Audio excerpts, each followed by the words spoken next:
11 वर्षों से नेत्र रोगों को लेकर अपनी सेवा दे रहा ऋतिक आई केयर सेंटर अस्पताल द्वारा रविवार को नई ऑप्टिकल कोरेंट टोमोग्राफी मशीन का शुभारंभ किया गया। इस अवसर पर मुख्य अतिथि के रूप में हरियाणा टूरिज्म के पूर्व चेयरमैन अरविंद यादव और विशिष्ट अतिथि के रूप में महंत रामेश्वर दास व भाजपा के पूर्व विधायक रणदीप सिंह कापड़ीवास रहे। अस्पताल के मेडिकल डायरेक्टर और आई सर्जन डॉक्टर हरपाल झंगटा ने अस्पताल में लगाई गई इस मशीन के बारे में उपस्थितों को बताया कि यह अत्याधुनिक मशीन अस्पताल में लगने के बाद मरीजों को नेत्र जांच को लेकर अच्छी कारगर होगी। साथ ही उन्होंने आज की भागदौड़ की जिंदगी को लेकर नेत्र संबंधी बीमारियों से लोगों को अवगत कराते हुए आंखों की बीमारियों से बचने के उपाय भी बताए। क्या कहा इस अवसर पर डॉक्टर हरपाल ने। मशीन का मुख्य उद्देश्य आंख के पर्दे और नस की जांच करना है। नस को हम बोलते हैं optic nerve. Usually optic nerve में तो बहुत सारी बीमारियां होती है, बट द कॉमनेस्ट इन आई है ग्लोकोमा। तो ग्लोकोमा और रेटिना की बीमारियों को ये जल्दी डायग्नोस करता है। डायग्नोस करने के बाद में हम उसकी प्रोग्रेशन को मॉनिटर कर सकते हैं, अर्ली ट्रीटमेंट स्टार्ट कर सकते हैं। रेटिना में बीमारियां हो सकती है बिकॉज ऑफ डायबिटीज, हाइपरटेंशन या मैकुलर डिजीनेरेशन। मोस्ट कॉमन तो यही होती है, इसके अलावा और भी बहुत सारी चीजें। तो एक तरह से ये optical histopathological report of retina and optic nerve को देता है, जिससे हमें अर्ली डायग्नोसिस में हेल्प मिलती है। डॉक्टर साहब रेवाड़ी में शायद डिपेंडिंग अपॉन कंपनी शायद वैसे तो 2-3 होंगी, बट शायद ये कंपनी वाली सेकंड है।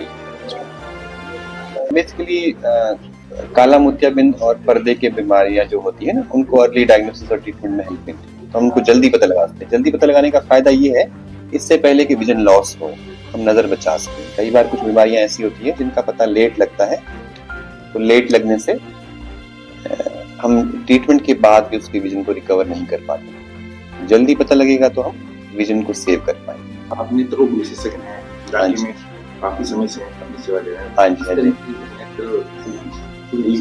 जी। तो जैसे मैं यहाँ 11 साल से काम कर रहा हूँ, इसी हॉस्पिटल में काम कर रहा हूँ।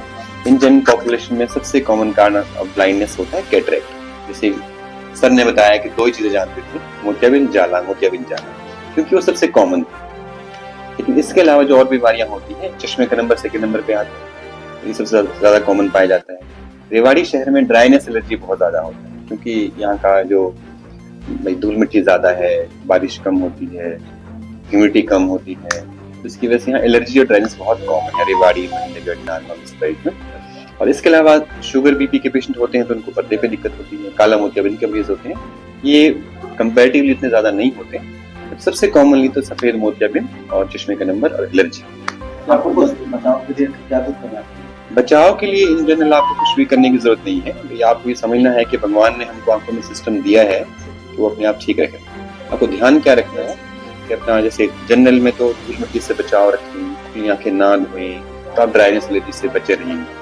इसके अलावा इन जनरल आपको कोई भी और बीमारी है, जैसे बीपी है, शुगर है, तो उस पर ध्यान दीजिए। तो मैं तो यही कहूंगा कि ऋतिक आई जो हॉस्पिटल है, जिस पूरे दक्षिणी हरियाणा में ही समझिए आप, रेवाड़ी में क्या पूरे दक्षिणी हरियाणा में ही अपनी बहुत बेहतरीन सेवाएं प्रदान कर रहे हैं लोगों को। और जो आंखों के विषय में रोशनी प्रदान करते हैं, जो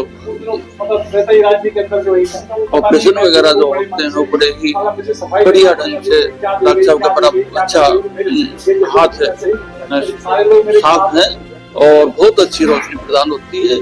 इनके प्रत्येक जो भी हैं ऑपरेशन वगैरह सभी संपन्न होते हैं।